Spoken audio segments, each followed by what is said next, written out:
এই সভা গোটেই অসমত আহিছে জনাম এতিয়া সমস্যাটো সমাধান যে সুপৰিকল্পিতভাৱে পিডিবিৰ হেডমাষ্টাৰে ছাত্ৰ ছাত্ৰীৰ জীৱনত হাতা লিখি দিছে বাকী এই হিয়ালে ৰাজত্ব কৰি আছে এই ভেড়াৰ পালত হিয়ালে ৰাজত্ব কৰি আছে এটা হিয়াল এই হিয়ালক আপোনালোকে প্ৰচাৰ কৰি দিয়ক গোটেই অসমত এই হিয়ালক যাতে হিমন্ত চৰকাৰে বমসিয়া পাতি দিয়ে এই শিক্ষক পদৰ পৰা আজিয়ে শিক্ষক পদৰ পৰা অপসাৰণ কৰি কাপলা বিহত এখন ভাগ কৰি দিয়ক গৰুৰ ভাগ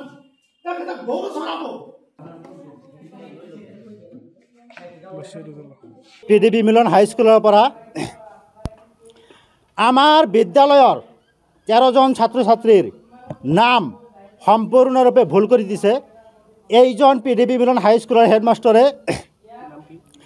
তেখেতৰ নাম হ'ল জয়নাল আবদিন তেখেতে এটা ছাত্ৰ ছাত্ৰীৰ নামো শুদ্ধ কৰি লিখিব পৰা নাই আৰু ইণ্টাৰনেল এছেছমেণ্টৰ যিটো নম্বৰ তাতে যদি ছাত্ৰ ছাত্ৰীয়ে ফেল কৰে তেতিয়াহ'লে পৰীক্ষাত যদি তেওঁ ফাৰ্ষ্ট ডিভিশ্যনো পায় তেতিয়াহ'লে তেওঁ ফেলেই হ'ব তাতে তেখেতে সুপৰিকল্পিতভাৱে ফেল কৰাই দিছে এই ৬৫ জন ছাত্ৰ ছাত্ৰীৰ মাজত পৰিকল্পিতভাৱে পঞ্চৰত্ন জাতীয় বিদ্যালয়ৰ ছাত্ৰ ছাত্ৰীখিনিক ফেল কৰাই দিছে সেই ছাত্ৰ ছাত্ৰীখিনি কেনেকুৱা আছিল সেই ছাত্ৰ ছাত্ৰীখিনি একদম টপাৰ ষ্টাৰ কৰা ছাত্ৰ ছাত্ৰী আছে এই কথা যদি ছাত্ৰ ছাত্ৰীয়ে গম পায় গতিকে আমি আমাৰ চৰকাৰক আমি এইটোৱেই আবেদন জনাম ইয়াৰ মাধ্যমেৰে আমি এইটোৱেই ক'ম যে এই শিক্ষকজনৰ কোনো যোগ্যতা নাই এখেত হ'ল এজন গৰখীয়াৰ যোগ্য এইজন শিক্ষকক এইফালে আমাৰ কাপলা বিলৰ ফালে হালমাৰা বিলৰ ফালে বহুত মাটি আছে চৰকাৰে তাতে গৰুৰ ফাৰ্ম খুলি এই প্ৰধান শিক্ষক জয়নাল আবদিনক গৰখীয়া কৰি দিয়ক আপোনালোকে কি ভাবে যে আপোনাৰ পৰিকল্পিত বুলি ভাবে নেকি এইটো একদম সুপৰিকল্পিতভাৱে জয়নাল আবদিনে কৰিছে সুপৰিকল্পিতভাৱে এড আছিল আমাৰ হ'ল প্ৰাইভেট স্কুল ইয়াতে এড হৈ আছিল পঞ্চৰত্ন জাতীয় বিদ্যালয় আগৰ পৰা দুটা গ্ৰুপ আমাৰ গৈছে তেতিয়া কিন্তু এইজন হেডমাষ্টাৰ নাছিল নাম হ'ল পিডিবি মিলন হাইস্কুল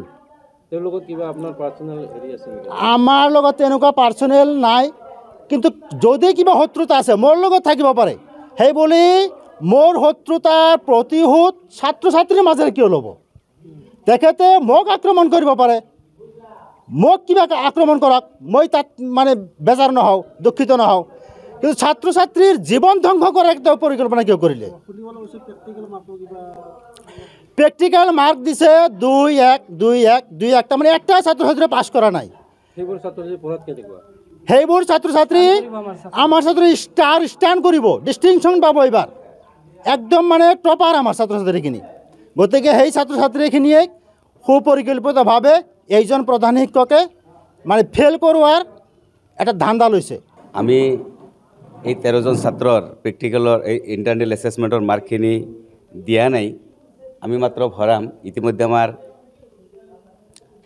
সময় উকলি গৈছে এতিয়া আমি অভিজ্ঞ ব্যক্তিসকলৰ পৰা দিহা পৰামৰ্শ কৰি আমি সেৱাত এইটো মিট কৰাৰ কাৰণে কল্পনা কৰিছোঁ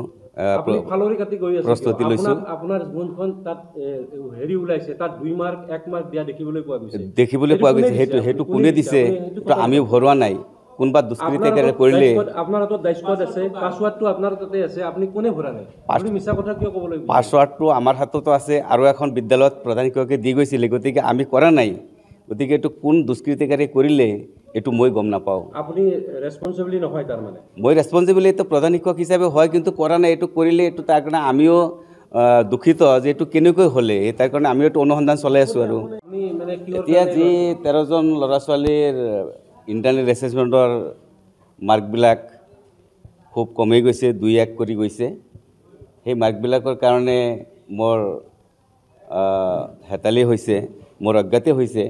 কিন্তু মই কৰিম বুলি কৰা নাই যদিও ভুলটো মোৰেই হৈছে আৰু কিন্তু তাৰ কাৰণে আমি হয়তো সেৱাত যাই কাউন্সিলত বিভাগীয় কৰ্তৃপক্ষৰ লগত যোগাযোগ কৰি কিবা এটা ব্যৱস্থা কৰাৰ কাৰণে আমি প্ৰস্তুতি লৈছোঁ চাওঁ কি কৰিব পৰা যায় আৰু